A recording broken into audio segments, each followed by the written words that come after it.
Front and back, fury! Fury! But this guy, I swear, he escaped prison again, where he became a crewman of a cargo ship named, get ready, the SS Bolivia. I'm sure he felt very at home there.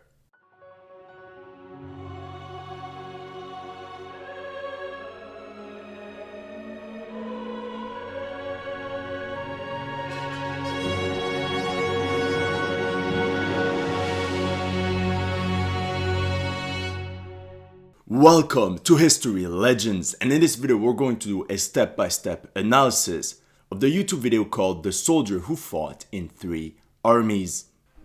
Lauri Törni, also known as Lauri Törni, was born in 1919 in what was then the Finnish city of Viipuri. Finland had gained independence from Russia less than 2 years earlier and had been in a bitter civil war between the Reds and the more conservative Whites. While the Whites had won, the divisions in Finnish society remained, and Lauri grew up in this segregated environment.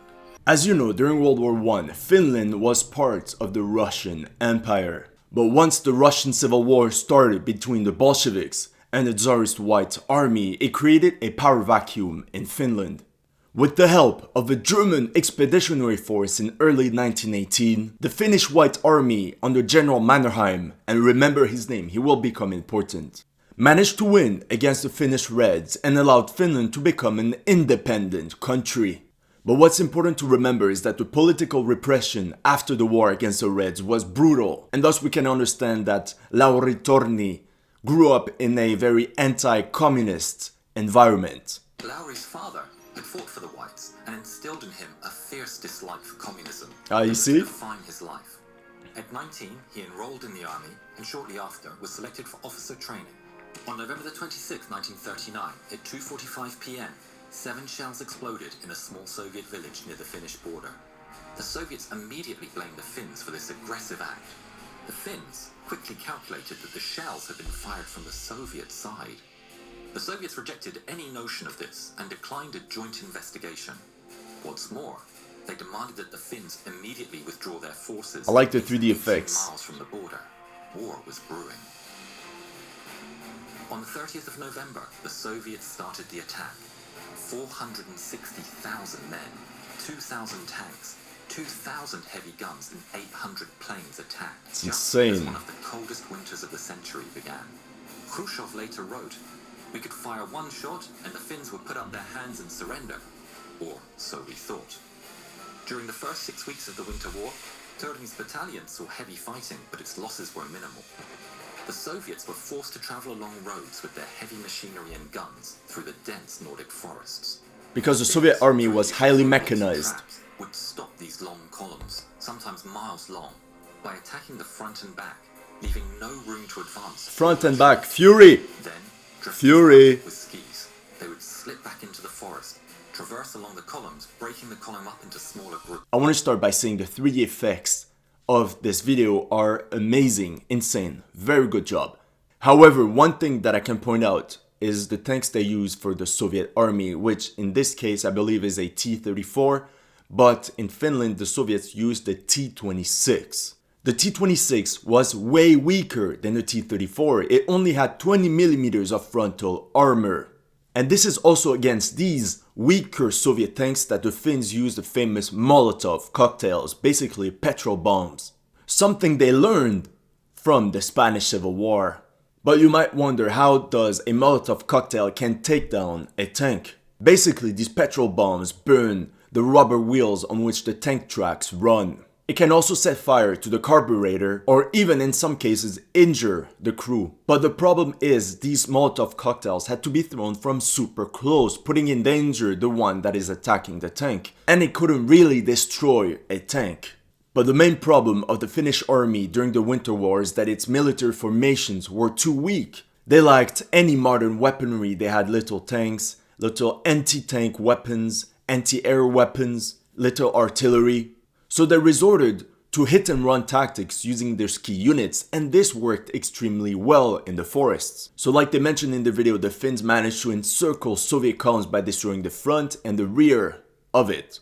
However, the Finns were not strong enough to actually reduce these pockets. And the overall commander of the Finnish army was General Mannerheim, the same one from the Civil War. And a lot of fighting took place on the Mannerheim fortified line, which was a more conventional type of warfare. But when we think of the Winter War, we only think about the ski units in the forests. Forcing the attackers to take defensive positions. Deadly silent, they would often attack field kitchens as a priority. The Finns had time to let the cold do its work, creating smaller and smaller groups which they called motti in Finnish, as they went up and down the Russian columns. Motti were the Soviet encircled units. Törni was tasked with blowing up a Russian provision Firing transport while near skiing. Pukitsanmäki, or Sugarloaf Hill. Surrounding the provisions vehicle, the Soviets had foxholes and tanks were patrolling. Törni and 3 men moved silently from tree to tree. It was observed that under stress, Törni was ice cool. The more stressful the situation, Very important. the calmer he became. They managed to get to the truck without being seen. One of the men attached a charge to the provisions truck and released the trigger. A loud click was heard. And all hell broke loose as the Soviets realized they were under attack. Throwing grenades and shooting machine guns, the Finns slipped back into the woods, their mission accomplished. It's important to remember that during the 1930s, the Soviet army became highly mechanized, and they wanted to use this advantage against the Finns during the Winter War. But that also means that other tanks and trucks were stuck on the few roads going into Finnish territory. The problem of a mechanized army is that it requires a lot of gasoline, spare parts, and the infantry also needs a lot of food and ammunition. As you know, an army walks on its stomach, so the fact that the Finns attack supply roads makes complete sense, and I'm sure it actually halted and immobilized Soviet columns for a while. And Soviet columns were basically helpless, and I don't think the Soviets had units to counter the Finnish ski units. So I can understand how Soviet morale could have tanked at that moment, because they were basically always on the defensive. Despite many Finnish victories, they were under-equipped and outnumbered. Yeah, The sheer size under-equipped. of the army meant Finns would have ultimately lost. But the price of that victory would have been too high, even for Stalin. And in March 1940, a peace agreement was signed. Lots of Finland territory. had to give up significant land to the Soviets, including Lauri's hometown of Viipuri. At the time, the second 120,000 biggest Romanian Finnish city. refugees moved across the new Finnish border. After the failure of the initial offensive, the Soviets decided to change strategy. They abandoned the idea of swarming Finland with troops from all sides and abandoned the attacks through the dense forests of Finland. The Soviets concentrated all their troops on the Karelian area, where the terrain was rather flat. As the Soviets brought in reinforcements, at this place they had a 3-1 advantage. 450,000 Soviets against 150,000 Finns. And this time, instead of just sending tanks forward without infantry support, the Soviets used a wedge formation. They used the tanks to break through Finnish defenses, but then swarmed the defenders with infantry.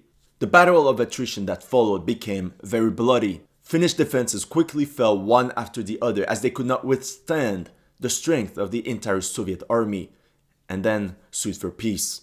And if we take a look at the casualties during the Winter War, Finland lost about 22% casualties, killed, wounded, captured, but the Soviets lost about 50% casualties. Insane. In May 1941, with the Germans planning Operation Barbarossa, the invasion of the Soviet Wow. Union, they entered Very into a nice secret aesthetic dialogue of with this the Finns. video. The Finns agreed to cooperate, although the wording of that cooperation was not as an ally, but as a co-belligerent against the Soviets. This would bite the Germans in the butt. And Lauri volunteered. At the command of the Germans, all of the Finnish volunteers were to join the Waffen-SS. When Operation Barbarossa started, It's interesting to note that the size of the Finnish battalion of the Waffen-SS was about 1,000 members, and a total of 1,400 Finns served in the battalion during the Continuation War. I believe they only fought in Finland as part of the Waffen-SS, but they actually were engaged during the Stalingrad campaign, during the invasion of the Caucasus, as well as the battles during the retreat from this area. on June the 22nd, Finland waited 3 days and then joined the attack. The Continuation War had begun. Törni left Germany to take the fight to the Russians back home. Finland had recaptured all the land lost to the Soviets during the Winter War. Now they were pushing forward to take even more land. Why do they have a white T-34? Törni became a tank commander. On one operation, when his tank got stuck, he single-handedly detached the tank's machine gun, set up a defensive position in a ditch, and laid down fire while his crew escaped, and then resumed the attack. A dog of war. By August 1941, He's literally a one-man army. kilometers of Leningrad, blocking the northern route.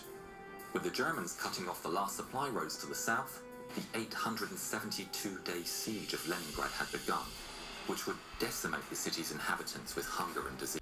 Now, this is a very controversial topic, but from what I remember, the Finns did not attack Leningrad from the north while the Germans were attacking from the south.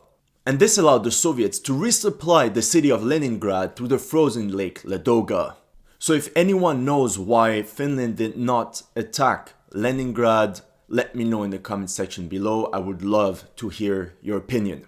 Lauri was given command of a new company. Second company became known as Törni Unit. They had a special arm patch with a T for Törni. Wow. These men, around 100 volunteers, Special forces, for deep reconnaissance, counter-reconnaissance, long-range patrols, partisan operations, Finnish with SAS. special skills. They were so successful in their operations, the Soviets even put a bounty on Törni's head. When the Soviets put a bounty on your head, 1944, a you know massive it's Soviet serious. offensive began against the Finnish positions. Katyusha. Finland was fighting a battle it couldn't win, and by September was forced into a ceasefire agreement that meant giving up land, demobilizing the military, and paying reparations. It's interesting to note that after the continuation war, so World War II for the Finns, Finland had to give up more territory to the Soviet Union than they had for the Winter War. It's also interesting to note that at the end of the continuation war in 1944, 214,000 Germans were in Finland. And the peace agreements between the Soviet Union and Finland made Finland become an enemy of Germany. And this resulted in the little-known Lapland War, where Finns fought their former German allies that quickly retreated to Norway. I wonder what it would have felt like to fight with Germans during so many years, and all of a sudden you become enemies and you have to fight against them. But despite all this, Finland managed to remain independent. The Soviets did not occupy the country, but they closely monitored the situation, which was not the case for Eastern European countries after World War II, so Finland actually got out of the situation pretty well. Helsinki that brought criminal trials against hundreds of Finnish officers for war crimes. The Finnish Communist Party was encouraged to enter the political arena. Perkele! The revolution coming to Finland. As a civilian now, Törni was unemployable as an ex-member of the SS. Of course. Joining the underground resistance, he helped a number of Finns escape to Sweden. But eventually, on the 17th of January 1945, he and a small party left Finland for Germany on a secret U-boat. After briefly fighting on the Russian front, with the war clearly at its end, he surrendered to the Americans using a false identity, was imprisoned by the British, but escaped after just 2 weeks and slipped back into Finland. So the Soviets made the Finnish government ban any fascist element remaining in the country. That means basically everyone that fought for the Germans and especially the Waffen-SS. So in January 1945, Törni joined an anti-communist guerrilla in Finland and went for training in Germany in order to build up resistant movements against a possible Soviet occupation of the country. But because of the Allied offensives both from the west and from the east, his training stopped. And in March 1945, he joined a German combat unit near Schwerin to fight off Soviet attacks. Becoming a civilian, Lauri took a job working in an electrical shop. In 1946, at the age of 27, the Finnish police arrested him at the behest of the Soviets. He was found guilty Ex-Waffen-SS. and sentenced to 6 years in prison. He was pardoned on Christmas Eve 1948. So the thing is, in June 1945, Törni escaped British prison camps and managed to return to Finland. But when he wanted to rejoin his family in Helsinki, he was arrested by Finnish police. But this guy, I swear, he escaped prison again and was arrested a second time in April 1946 and tried for treason for having joined the German army. Now, it's not only the German army, but I think the fact that he was a member of the Waffen-SS was a big liability for him. Like for most foreign Waffen-SS veterans all over Europe. After a trial in January 1947, he received a 6-year sentence. Törni being Törni, he escaped again in June 1947. How does he do that? But you know the drill, he was sent back to prison. But in December 1948, he was finally pardoned and free forever. Serving 3 years of his sentence. Slipping out of the country on a false passport, he finally made his way on a ship from Venezuela to America. Before the ship had docked in Alabama, Lauri had dived over the edge, swam to shore, and illegally entered the United States. Okay, this is a bit far-fetched, let's be honest. First of all, he jumped off a cargo ship, not a small speedboat.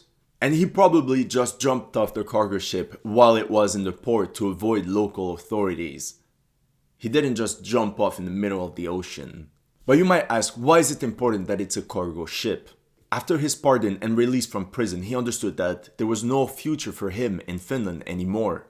So he illegally crossed the border between Finland and Sweden through the help of local Swedish people, but ethnic Finns. And in Stockholm, the capital of Sweden, he even met a girl, got engaged, and was about to get married. But you know, before getting married, you need money. So he enrolled in the merchant fleet of Sweden, where he became a crewman of a cargo ship named, get ready, the SS Bolivia. I'm sure he felt very at home there. Now this ship went from Sweden to Venezuela.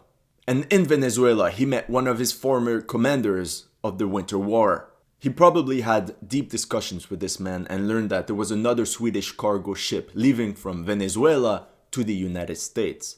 And now had the choice between life in the United States or his fiancée back in Sweden.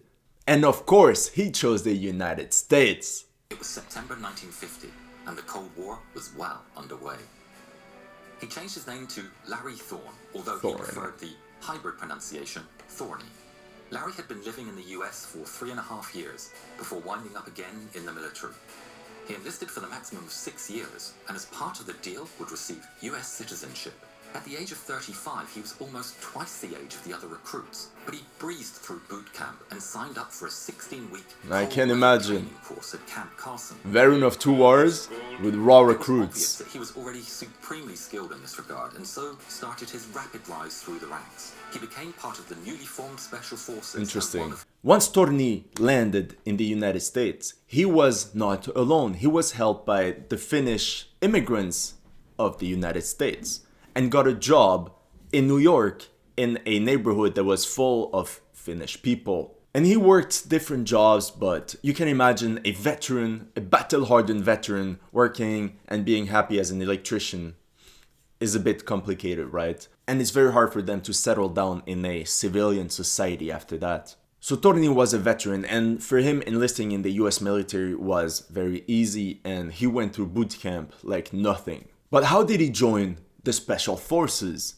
It's not only because of his skills as a soldier. Actually, while in the military, he befriended a group of Finnish American officers, and they basically recommended him for the Special Forces. Otherwise, you can't imagine how this guy, without any connection, becomes this big shot in the US Special Forces. And fun fact, with these Special Forces, he went all over the world. I think he went to Iran. He was even deployed in Germany as part of the 10th Special Forces group. And through Germany, he even got the chance to visit his family in Finland after years and years in exile. In 1964, Thorny and his Special Forces team volunteered to go to Vietnam. Upon arrival, he immediately took control of 300 guerrillas and trained them how to ambush and strike the Viet Cong. Jungle warfare was far from the frozen forests of Finland, but Thorny took to it with ease. The deputy commander of Special Forces in Vietnam wrote, "This is the type of person you like to have around in a fight, for he has unlimited courage." Insane. It's important to note that his unit was positioned on the Cambodian border in order to hinder the supply lines coming for the Viet Cong through the Ho Chi Minh line. And it's also forgotten that US Special Forces actually used the same strategy as the French did just a few years before. By getting the support of the mountain tribes or the minorities of Vietnam. And in this case, it was ethnic Cambodians that had some sort of hate or anger against the Vietnamese from the lower lands. And the French used the same strategy, as these tribes were naturally hostile to the Viet Cong and knew the territory more than anyone else. October 1965, and Thorny was at the end of his second tour of duty in Vietnam. He had been selected for promotion to Major. Thorny was in one of 3 CH-34s flying on a mission low over the jungle near the Ho Chi Minh Trail. Rain and heavy weather was closing in. Thorny was in a chase copter, making sure the insertion of the special operations team went okay. I wonder, as a major, did he have to be there or he wanted to be there? Disembarked successfully. Thorny's copter suddenly found itself enveloped by cloud.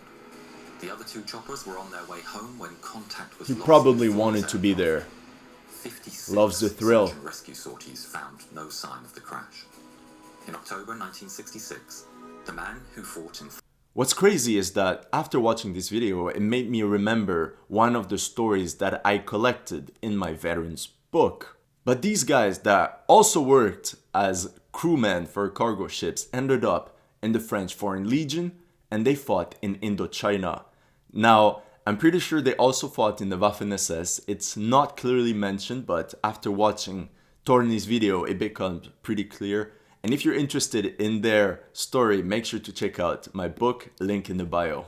By the way, before I forget, if you like this video, don't forget to like, comment, and subscribe